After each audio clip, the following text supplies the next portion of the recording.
which we will publish hopefully by Sunday, because we don't want, for lack of better say, a rush. So we'll publish that on Sunday, just before the Monday. The details of the web address and the USSD shortcode details will be in publication, like I said, on Sunday. The system we are developing is robust, centralized e-recruitment portal, and an initiative implemented to ensure harmonization and standardization of the conduct of the recruitment across various agencies under the Ministry of Interior. This process will enable every applicant to monitor and follow through the process right from the beginning till you are admitted into the training school. So you can monitor the progress of your application. When you will be called for a particular exercise, if it is screening, you know through your phone. You don't need to be told by another person because you've applied. When you are to apply, when you are to appear for medicals, you'll be told if you qualify to the next stage. When you are writing what test, all those things you can monitor from your phone. But we also acknowledge network is not same across our country. There may be some areas where genuinely network issues may be a challenge. And we do not want to disadvantage anybody.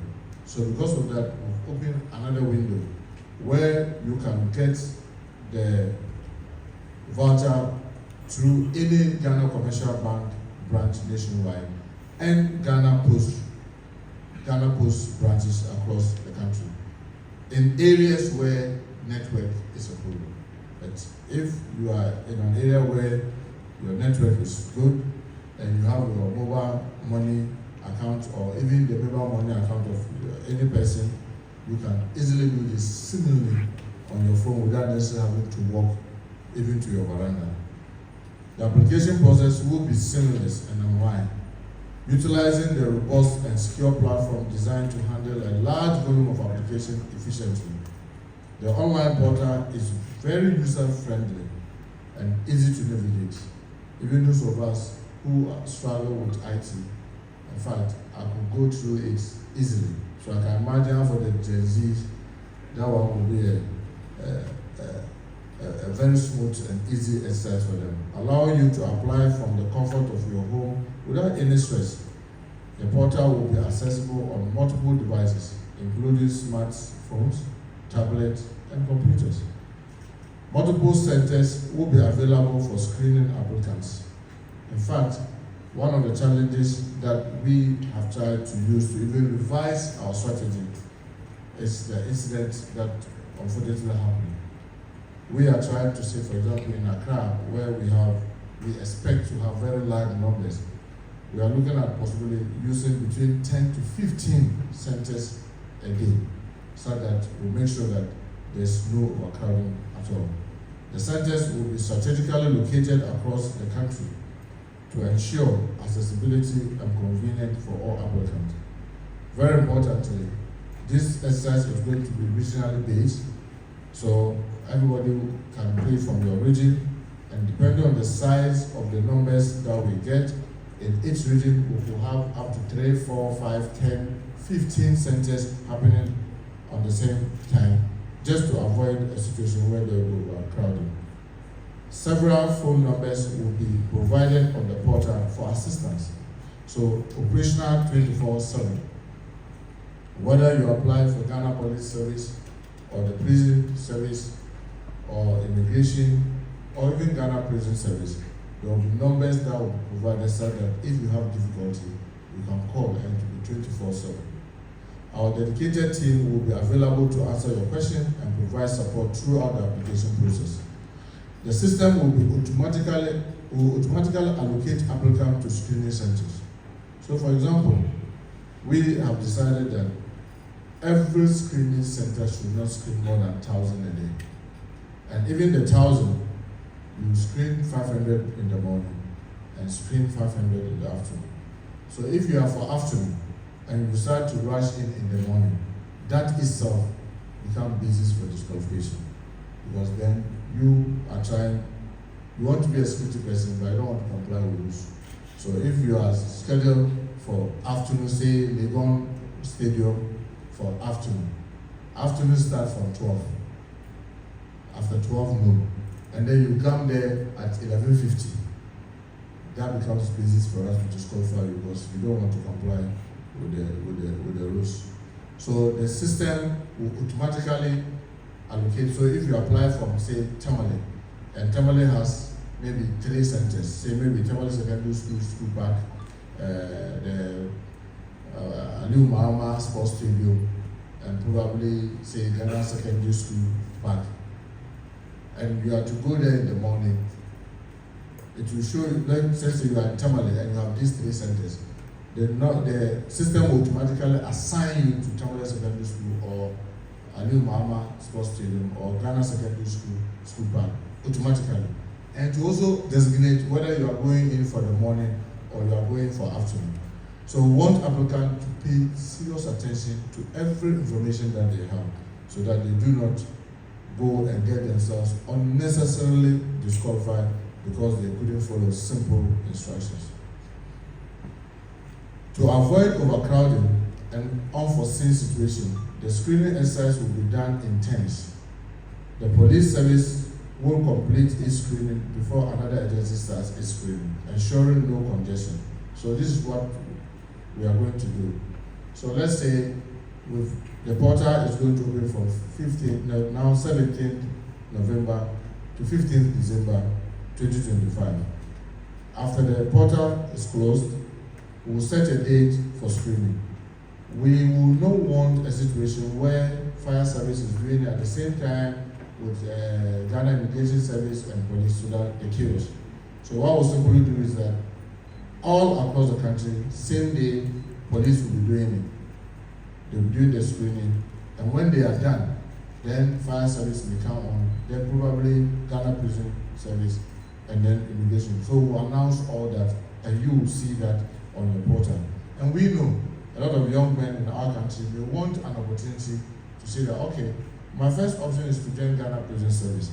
What if I don't get? Maybe I'm able to qualify for Ghana Police or Ghana Immigration. So the options are there to enable our young people to be able to try their choice of maybe 1 or 2 or 3 as they may wish. Honorable Minister, let me emphasize that the recruitment process will be free and fair.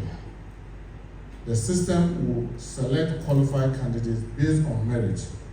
It is not true that selection have already begun, as some have claimed. I can tell you on my honor, and I can assure you that under the watch of His Excellency John Dramani Mahama, this will not happen. Nothing has started. Nobody in this service today will call or anybody call to tell you that there's some other route that can be used to get to this recruitment. If you have those, we are going to create possible lines where you can make complaint, and if you have recordings of people who call to claim to assist or have one way or the other by you paying some money, if you give us, we'll be able to track them and be able to deal with perpetrators. We have broadened the scope, as many of you might have checked in our publication, where for graduates and professionals and even ordinary recruits, we've moved the age to 30. And for craftsmen, for the first time, probably for a very long period of time, for the first time in many, many years, now we are focusing on craftsmen, where we are looking for electricians, we are looking for painters, we are looking for carpenters, we are looking for fitters, and what have you. And the qualification there, BEC, MVTI, City and Girls, and the others. So broaden the base, and the age is 35. So with this, we want to believe that if you are not qualified with all these criteria, then I'm sorry, I'm sure even God may not want to help you. So there will be nothing like, oh, just don't apply. There's a route that we can get to the minister or this thing. I have been cautioned seriously by His Excellency the President, and I will not want, because of somebody, I should suffer the fate. of getting to be accused of doing the wrong thing. So please, the only way you can get through is through applying and going through the process. That is an assurance coming from His Excellency Dr. Ahmad Muhammad, and we want the young people of our country to take this very seriously and don't rely on anybody assuring you that you can get through any other means rather than applying through the process. Ladies and gentlemen, I want to reassure the public that we are committed to transparency and accountability throughout the recruitment process. We will ensure that all applicants are treated with dignity and respect, and that the process is conducted in a fair and impartial manner. To our young people, I say that this is an opportunity to serve your country and make a difference in the life of others. We encourage all eligible Ghanaians to take advantage of this opportunity and join the internal security services.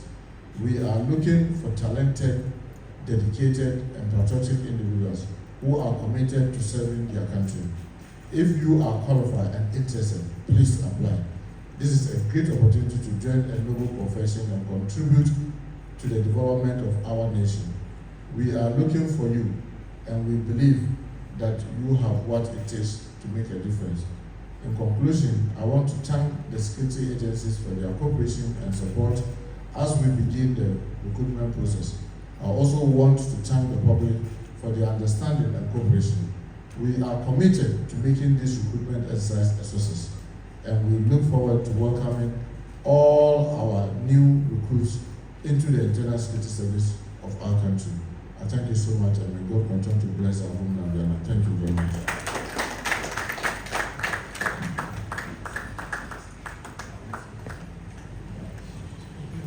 Please be seated. So we'll move straight away to a question and answer session. So if you have any question for the minister in respect of the presentation you just made, please come forward. Take the microphone and ask your question. So please come forward if you have any question. So the minister will moderate the session himself.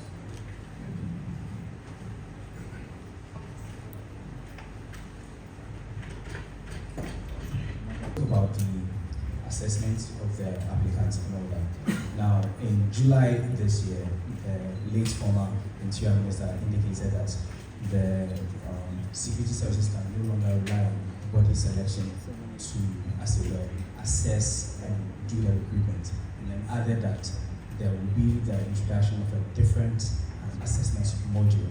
I'd like to know when this will be implemented and why the body selection is one of the phases that will have to be done for the recruitment process.